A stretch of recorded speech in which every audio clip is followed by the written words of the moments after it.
Alrighty, so all of this happened last night. Down 5 points, 12 seconds left. You guys have seen this at this point, but we're showing it again anyway. The pass to Vooch. Pat Williams, give me that 3-ball. Yup, you know I was watching this last night. Give me that lazy pass. Give me that giddy. Get it to Kobe.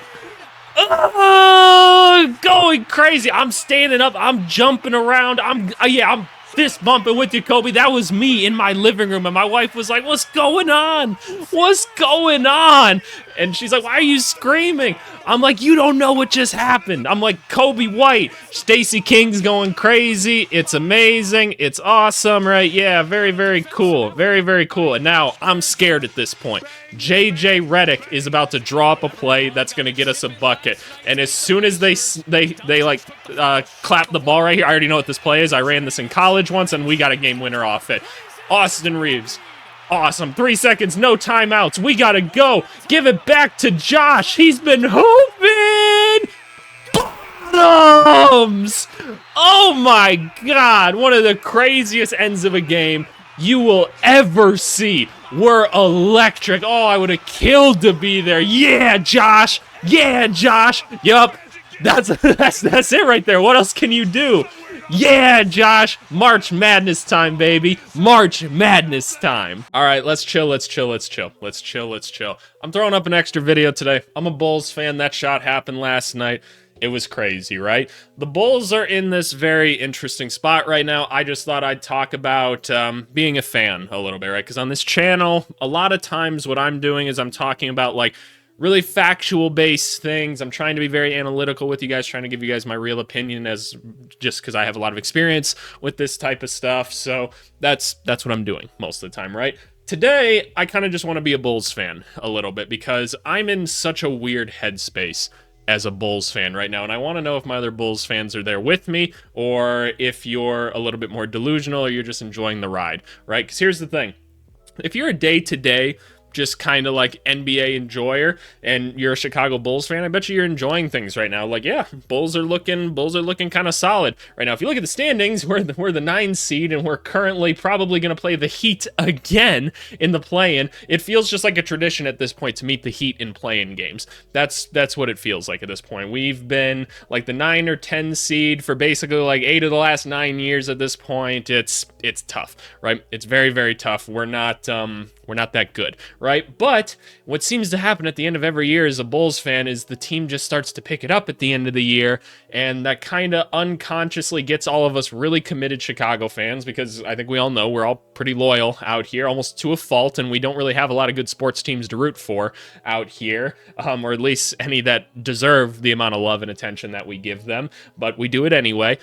It brings us back in, right? It does. I'd be lying if I didn't say I root for the Bulls every night when they play. I watch them and I get like excited when good things happen and I get bummed when bad things happen, but I went into this year knowing that things probably weren't going to go great. I'm like, we're going to be in the middle again, and we're not going to get a good draft pick in a draft that really, really is important, and that's unfortunate, right? Because this could be a springboard year for us. But I look at the team, and I'm starting to see people asking these questions because Josh Giddey's been awesome. Kobe White's been awesome. People really like Buzelis, and like he has had some really good games, and that's been cool, and he's had some great moments. It's fun to have a rookie like that. But I look at things a little bit differently as a person that's, involved with the league to some capacity, and I just look at things a little bit more critically, right? There's the first part of me that says, like, look, March and April in the NBA aren't always real. You guys have heard me say it once or twice on the channel up to this point. If you're in the Discord, if you're not already, you should go join the Discord. But I talked about it on there the other day. March and April in the NBA are kind of fever dreams in a way. Teams are oftentimes like just rolling out different things for a couple different reasons, right? If you're a very bad team, you kind of want to stay bad. So you're like, hey, let's just kind of let our players try whatever, right? You're just kind of rolling things out there and seeing what sticks, right? Most teams aren't scouting their opponents at this point. They're kind of just going into the games. People kind of know who's on the other teams at this point.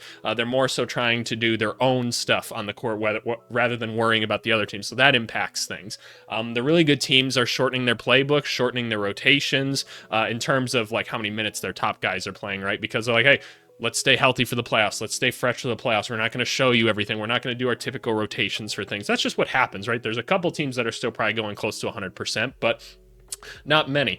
If you're a Bulls fan, you probably remember last year Kobe White went on this little run, right? And we started to get excited because we're like, oh, is Kobe White going to start going to the free throw line more? Is he going to start to develop more of this? And then this season kind of happened, and it wasn't really a thing. And part of it was like Zach LaVine wasn't really playing at the end last year, right? And now he's not on the team this year, so he's got more of a scoring opportunity. He's got guys like Josh Giddey to kind of help feed him the basketball and get him his open looks.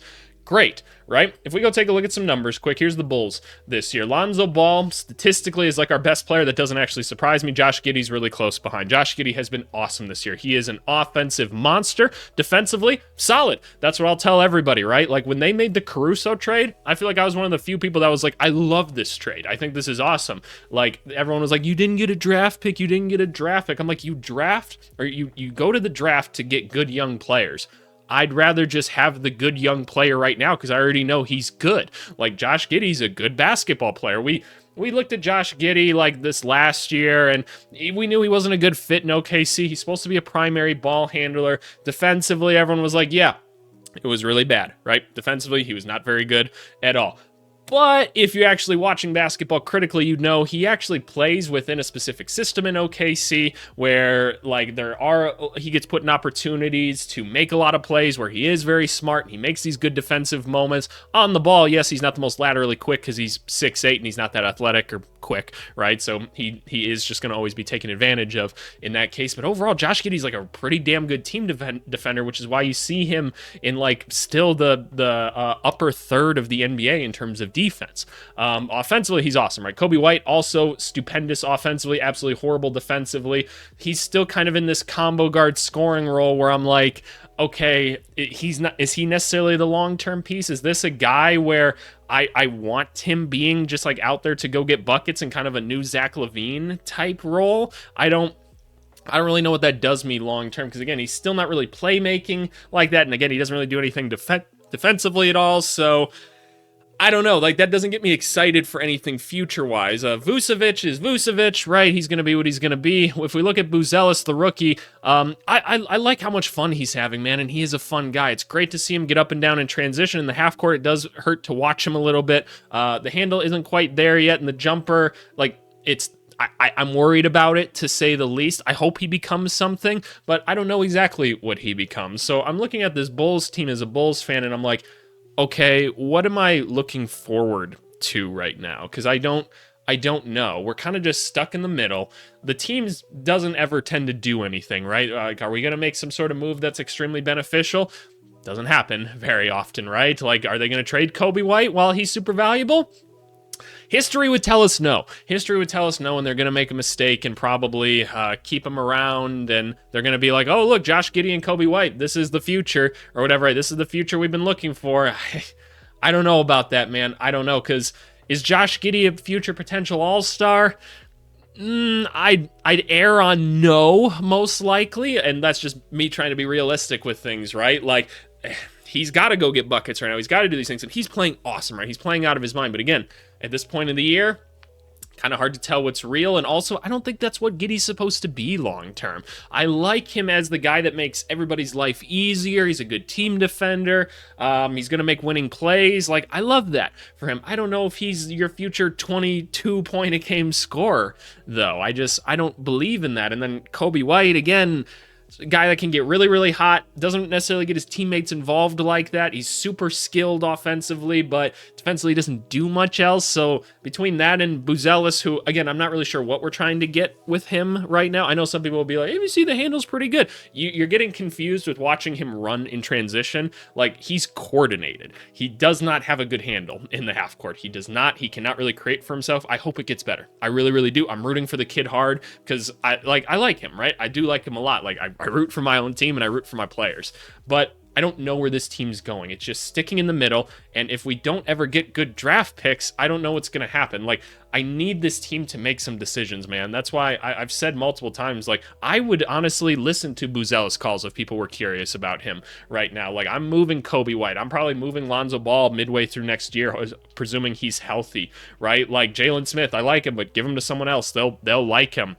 No one on this team is untouchable except for Josh Giddey, in my eyes, at least. Like, I'd want to keep Josh Giddey around because I think it's tough to find a skilled player like that, and so I'd want to keep him. But I don't know what to do as a Bulls fan at this point, man. Like the owner, like our owner Reinsdorf is so cheap, and he's just gonna live off this wave for forever. He's gonna be like, oh, remember, like we made the play-in again, guys. We made the postseason, so let's just roll this team back out again next year, and it's all gonna be hunky dory.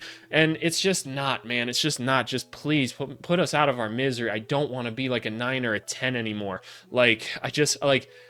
I'm going to be rooting for my team in the play-in, don't get me wrong, and there is a small part of me that says if the Bulls somehow got, like, the 8th seed in things, I think teams would be just a little bit concerned playing them, because here's the thing, the Bulls shoot a ton of threes, and they run really fast, and teams that can do that can upset anybody on any given night. Like, that's just how it works, right? Because they can get so hot offensively, they're pretty bad defensively, but they can get so hot offensively, and they believe in their gimmick so much that it could give you problems. I'm not saying like they'd win the series, but they might steal a game or two because Kobe White and Josh Giddey go nuclear, right? And all it takes is one Matas Buzelis good game, Vucevic is hitting from 3 one night, someone else on the team gets hot, right? Because like they just take a lot of shots. It could cost you. But again, then what do I have? Then I have the 10th pick or something in this draft. I've got somebody with low long-term like star potential, right? And I'm just continuing to sit in this middle ground where I'm drafting the Wendell Carters and stuff every year. I don't want to do that anymore. Like, it's great that we have our own picks going forward. I don't know. It's really conflicting for me. Like, I mean, I'm trying to enjoy the ride right now because it's fun and my team is playing well and they're playing a fun style. But realistically, I'm also just not that happy with where the organization is as well. I'm glad that Bulls fans have at least come around on Josh Giddey. I was really annoyed at the beginning of the season that I had to explain how good Josh Giddey is at basketball to everybody else. But again, most people don't critically watch basketball like that. So I try to like let that slide a little bit. But I don't know, man. It's just unfortunate. Like, I like Lonzo a lot. I like Giddey. Kobe is fun. Like, Vucevic is Vucevic. Like, I even like Trey Jones a lot, but I mean, I don't know why he'd stick around. We have so many other guards. Like, the Patrick Williams contract sucks. Like, it does. So, I don't know, man. I don't know. Like, I don't really believe in Julian Phillips or Dalen Terry or, like, any of these other young guys. So, I don't know, man. I don't know. If you're a Bulls fan, let me know. I just kind of wanted to go on here and explain my feelings. The game winner was really fun last night. I jumped around and ran around my apartment like anyone else. I am a sports fan. Those are the things that I do. But also, where's this team going? I don't know. We're just dreadfully in the middle for forever. And I think they should trade Kobe. I think they should trade Lonzo. Trade Jalen Smith. People will like him. I love Jalen Smith, though. Trade Matas if you can. And I know that one's going to be a hot take. I really, really do. I think we can get a starter out of him. I don't see a ton of long-term potential, but I am rooting for the kid. Like, if we keep him around, I'm not going to be mad. I'm just saying, like, hey, shop him around a little bit. See what you can get for him. Because if we can get, like...